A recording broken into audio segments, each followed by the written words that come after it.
Telangana assembly నిరవధికంగా వాయిదా పడింది. ప్రధాన ప్రతిపక్షం బీఆర్ఎస్ నిరసనల మధ్య బడ్జెట్ సమావేశాలు గందరగోళం మధ్య ముగిశాయి. మొత్తం 11 రోజుల అసెంబ్లీ సమావేశాలు జరగగా 97 గంటల 32 నిమిషాలు చర్చ జరిగింది. 12 బిల్లులను శాసనసభ ఆమోదించింది. ప్రధానంగా 2025-26 ఆర్థిక సంవత్సరానికి రూపొందించిన రాష్ట్ర బడ్జెట్ కు సభ ఆమోదం తెలిపింది. అలాగే సభ చివరి రోజు డిప్యూటీ సీఎం మరియు ఆర్థిక శాఖ మంత్రి భట్టి విక్రమార్క 2025 ద్రవ్య వినిమయ బిల్లును అసెంబ్లీలో ప్రవేశపెట్టారు.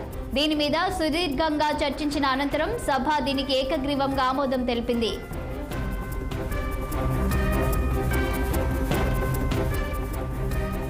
ఫిబ్రవరి 24న ప్రారంభమైన ఈ సెషన్ మార్చి 27వ తేదీ వరకు కొనసాగింది. శాసనసభలో ముఖ్యమంత్రి రేవంత్ రెడ్డి, మాజీ మంత్రి కేటీఆర్ మధ్య మాటల యుద్ధం జరిగింది. పరిపాలన అంటే పంచ్ డైలాగులు కాదని, ప్రభుత్వం ఏం చేసినా తాము భయపడబోమని కేటీఆర్ విమర్శించారు. దీనిపై రేవంత్ ఘాటుగా స్పందించారు. బీఆర్ఎస్ అసత్య ప్రచారంతో ప్రజలను తప్పుదారి పట్టిస్తుందని మండిపడ్డారు. శాసనసభ చర్చలో కాంగ్రెస్ పార్టీ నుంచి 65 మంది సభ్యులు, బీఆర్ఎస్ 38, బీజేపీ 8, ఎంఐఎం 7, సిపిఐ 1 సభ్యుడు పాల్గొన్నట్లు స్పీకర్ కార్యాలయం వెల్లడించింది.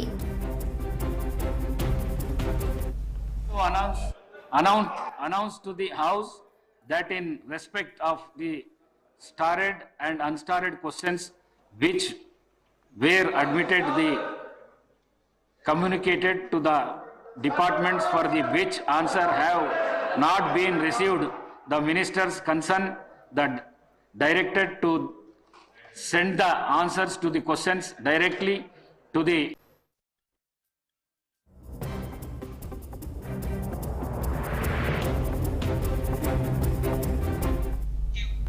ఇక ఇదే అంశంపై మరింత సమాచారం మా senior correspondent Srinivas news room నుంచి లైవ్ లో అందించడానికి సిద్ధంగా ఉన్నారు. Over to Srinivas.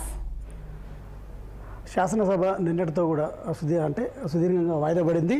అయితే మొత్తం గత నెల ఫిబ్రవరి 24న ఈ శాసనసభ ప్రారంభమైందని చెప్పొచ్చు. ఫిబ్రవరి 24 నుండి నిన్నటి వరకు అంటే మార్చి 27 వరకు శాసనసభ జరిగింది. మొత్తం 11 రోజులు ఈ సమావేశాలు జరగగా 97 గంటల 32 నిమిషాలు సభ జరిగింది. అదేవిధంగా సభలో 12 బిల్లుల్ని కూడా ప్రవేశపెట్టడంతో పాటు శాసనసభ ఆమోదించింది. 2025-26 ఆర్థిక సంవత్సరానికి సంబంధించిన రూపొందించిన రాష్ట్ర బడ్జెట్ కూడా దీనికి సంబంధించి ఆమోదం తెలిపింది. అయితే డిప్యూటీ సీఎం ఆర్థిక మంత్రి భట్టి విక్రమార్క దీనికి సంబంధించి బడ్జెట్ ప్రవేశపెట్టగా కూడా సభ అయితే ఆమోదం తెలిపిందని చెప్పొచ్చు.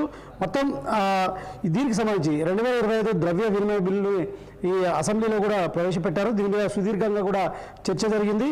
మొత్తం ఏదైతే ఈ సభ మొత్తం సభ్యులు ఈసారి ఈ సభలో ఇటు కాంగ్రెస్ సంబంధించిన 65 మంది సభ్యులు, అదేవిధంగా బీఆర్ఎస్కి సంబంధించిన 38 మంది సభ్యులు, అదేవిధంగా ఎంఐఎంకి సంబంధించిన 7, సిపిఐకి సంబంధించిన 1 సభ్యులు మొత్తం హాజరయ్యారని చెప్పేసి కూడా స్పీకర్ కార్యాలయం కూడా ప్రకటన విడుదలయ్యని చెప్పొచ్చు. మొత్తం అయితే వాడివేడిగా కూడా జరిగిన ఈ సభలో వాడివేడి చర్చలు కూడా జరిగాయి. ఇటు పరస్పరం ముఖ్యమంత్రి రేవంత్ రెడ్డి కావచ్చు, అదేవిధంగా డిప్యూటీ సీఎం భట్టి విక్రమార్కతో పాటు ఇటు కేటీఆర్, సీఎం రేవంత్ రెడ్డి మధ్య, అదేవిధంగా భట్టి విక్రమార్క ఇతర బీఆర్ఎస్ నేతల మధ్య కూడా వాడివేడిగా పంచ్ డైలాగులతో కూడా సభ కొనసాగిందని చెప్పొచ్చు. అదేవిధంగా ఏదైతే ఈ సభలో కూడా గత బీఆర్ఎస్ ప్రభుత్వానికి సంబంధించిన అంటే అమలు చేసిన ఆర్థిక అంశాలు కావచ్చు, అదేవిధంగా కాంగ్రెస్ అధికారంలోకి వచ్చిన 15 నెలల్లో కూడా ప్రవేశపెట్టినటువంటి ఈ 6 గ్యారెంటీల పథకాలకు సంబంధించిన అమలు అంశాలకు సుదీర్ఘంగా చర్చ జరిగింది. అదేవిధంగా ఇటు కాంగ్రెస్ ప్రభుత్వం అధికారంలోకి వచ్చి 15 నెలలు దాటుతున్నా కూడా ఒక్క సంక్షేమ పథకాన్ని కూడా అమలు చేయలేదని కూడా బీఆర్ఎస్ విమర్శిస్తే, ఇటు కాంగ్రెస్ మాత్రం 10 ఏళ్ల పాలనకు సంబంధించి ఏదైతే బీఆర్ఎస్ అంటే అప్పుడు టీఆర్ఎస్ బీఆర్ఎస్ పాపాలను ప్రజలు తిరస్కరించారో అందుకే కాంగ్రెస్కి అధికారాన్ని కట్టబెట్టారంటూ కూడా ఇటు ఏదైతే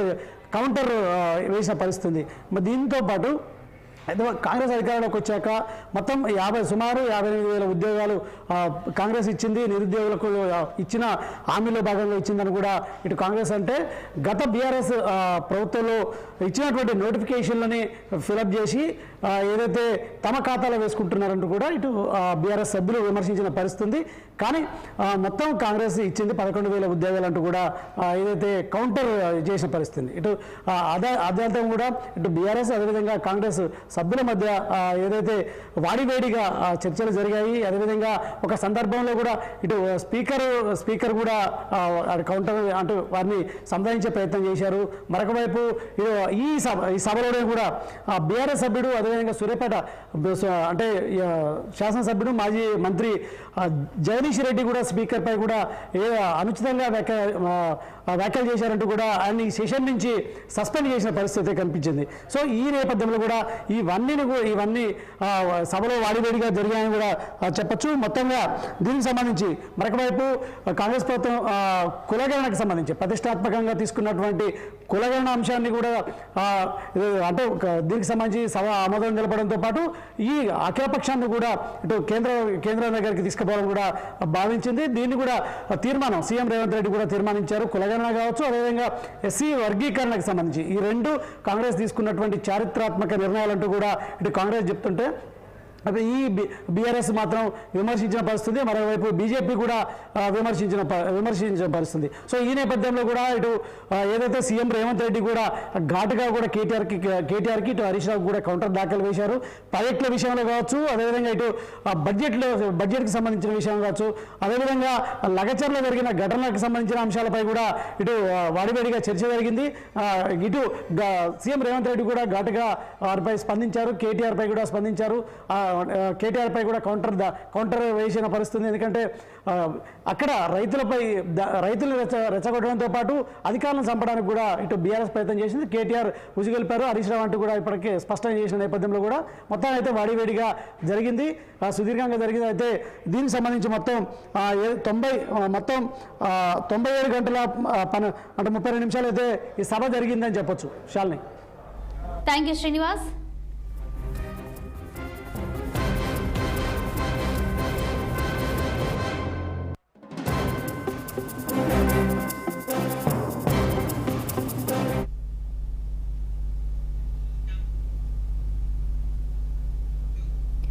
ఏపీ వ్యాప్తంగా ఎన్టీఆర్ సేవ